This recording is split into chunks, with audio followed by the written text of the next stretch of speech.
সামনে বিধানসভা নির্বাচনকে কেন্দ্র করে ইতিমধ্যেই বিজেপি ২ দফায় প্রার্থী ঘোষণা করে। ২৯৪ আসনের মধ্যে প্রথম দফায় ১৪৪ জন এবং দ্বিতীয় দফায় ১১১ জন প্রার্থী ঘোষণা করা হয়। এখনও ৩৯টি আসনে প্রার্থী ঘোষণা বাকি।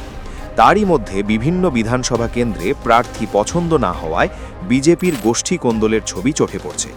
এবার সেই গোষ্ঠী কোন্দলের ছবি স্পষ্টভাবে ধরা পড়ছে হাওড়ার বালি বিধানসভা কেন্দ্রে। প্রার্থী ঘোষণা হতেই বিজেপির অন্দরে অসন্তোষ তৈরি হয় এবং এখন তা রীতিমতো প্রকাশ্যে চলে এসেছে।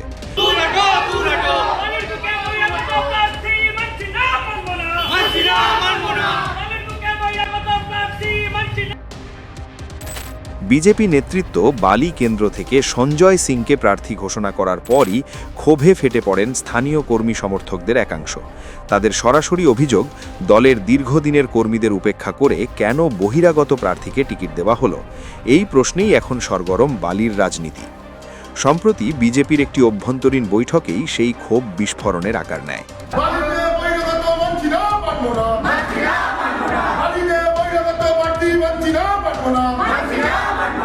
বৈঠকের মধ্যেই তীব্র উত্তেজনা ছড়িয়ে পড়ে। পরিস্থিতি এমন জায়গায় পৌঁছায় যে একদল কর্মী বৈঠক ছেড়ে বেরিয়ে এসে স্লোগান দিতে শুরু করেন, বালিতে বহিরাগত প্রার্থী চলবে না, ঘরের ছেলে চাই। বিক্ষুব্ধ কর্মীদের বক্তব্য, তারা বহু বছর ধরে এলাকায় সংগঠন গড়ে তুলেছেন, মানুষের সঙ্গে সরাসরি যোগাযোগ রেখে কাজ করেছেন, অথচ প্রার্থী নির্বাচনের ক্ষেত্রে তাদের মতামতকে গুরুত্বই দেওয়া হয়নি। এতে দলের ভিত দুর্বল হবে বলেই আশঙ্কা তাদের।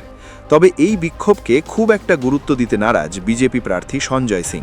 তিনি জানিয়েছেন, এটা আমাদের দলের অভ্যন্তরীণ বিষয়, আমরা নিজেরাই আলোচনা করে মিটিয়ে নেব, শেষ পর্যন্ত কর্মীরাই আমার হয়ে প্রচার করবেন। তার এই মন্তব্য থেকে স্পষ্ট, তিনি পরিস্থিতিকে সাময়িক সমস্যা হিসেবেই দেখছেন। আমার যে আইডিওলজি, আমার যে নীতি, আমার পরিবারের লোক, কাল থেকে আবার ওরা আমার সঙ্গে প্রচারে বেরোবে, এইটার জন্য কোনো বড় কথা নয়। আর বিজেপিকে কেউ ভাঙতে পারবে না, যতই চক্রান্ত করুক কেন।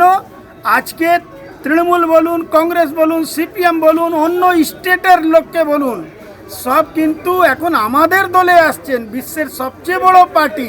আমি 100% আশাবাদী আমি জিতবো এখানে, আর জিতে পুরো বালি মিউনিসিপ্যালিটির সমস্ত সমস্যার সাধারণ মানুষের কি করবেন?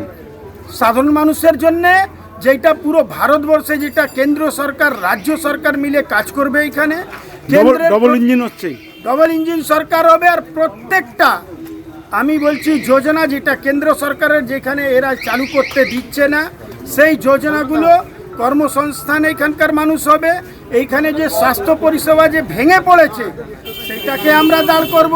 এইখানে শিক্ষা, যে এখন পড়াশোনা করেও কিন্তু টাকা দিয়ে চাকরি পেতে হয়, এই ব্যবস্থাটাকে সর্বস্তরের ব্যবস্থা বিজেপি এখানে ঠিক করবে।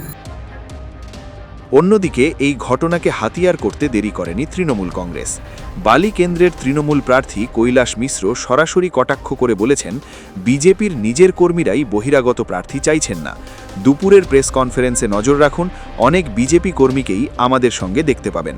তার এই মন্তব্য রাজনৈতিক মহলে নতুন জল্পনা তৈরি করেছে। সত্যিই কি বিজেপির ভেতরের এই অসন্তোষ দলবদলের দিকে এগোবে, নাকি শেষ মুহূর্তে পরিস্থিতি সামাল দিতে পারবে বিজেপি নেতৃত্ব? এই প্রশ্নই এখন ঘুরছে রাজনৈতিক মহলে। বিজেপির নিজেদের মধ্যে এইটা তো পার্টি হিসাবে আমার বলা উচিত নেই, কিন্তু ওদের দাবি তো ঠিকই আছে। বালির যে ছেলে, বালির যে লোক, তাকে ওরা চাইছে। নিশ্চিতভাবে তাদের কাছেও আমি নিবেদন করব, বালি ছেলেকে তারাও ভালোবেসে আশীর্বাদ দেবে। এবং আমাদের কাছেও খবর আছে যে যারা বিজেপির পুরনো কর্মী এবং যার কথা আপনি বলছেন, তার বাবা প্রায় 2001 সাল 91 থেকে বিজেপি করেন, তারপরে ওর ছেলেটাও, এবং খুব ভালো রাজা দাস, তো তার সঙ্গে আমাদের ভালো সম্পর্ক, খারাপ না, বালির সমস্ত মানুষের সঙ্গে সম্পর্ক। তো ওদের দাবি যে আছে সেটা আমি বলবো না খারাপ বা ভুল, সেটা ওদের দাবি, কিন্তু ওদের নিজেদের ম্যাটার, তাই জন্য আমরা ঢুকবো না। হ্যাঁ, কালকে বিজেপি যিনি ক্যান্ডিডেট হয়েছেন তিনি কিছু বলছিলেন আমাদের নিয়ে, আমাদের দল নিয়ে। তো আজকে তো তার প্রমাণ নিজেই পেয়ে গেছেন যে ওনার দলের লোকই ওনাকে পছন্দ করছেন না।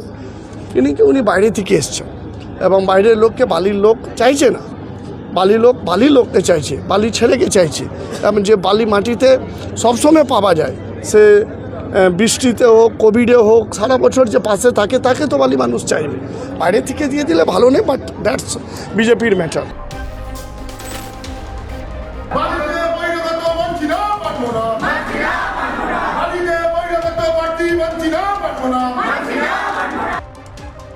বিশেষজ্ঞদের মতে প্রার্থী নির্বাচন ঘিরে এই ধরনের গোষ্ঠীর দ্বন্দ্ব নতুন কিছু নয়, কিন্তু ভোটের ঠিক আগে এই বিরোধ প্রকাশ্যে চলে আসা দলগুলির জন্য বড় চ্যালেঞ্জ।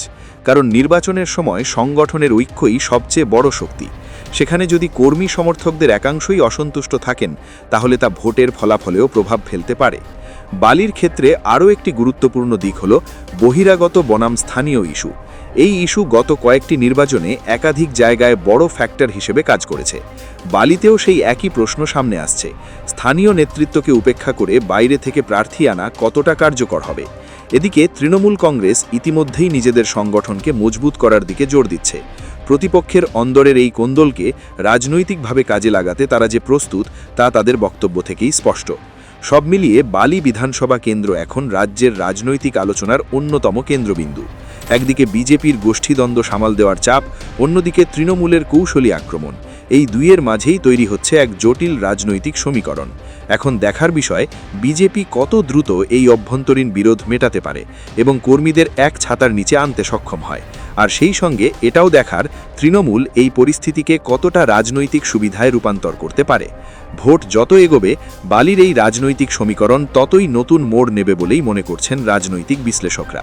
হাওড়া থেকে রঞ্জিত রায়ের রিপোর্ট, আর প্লাস নিউজ।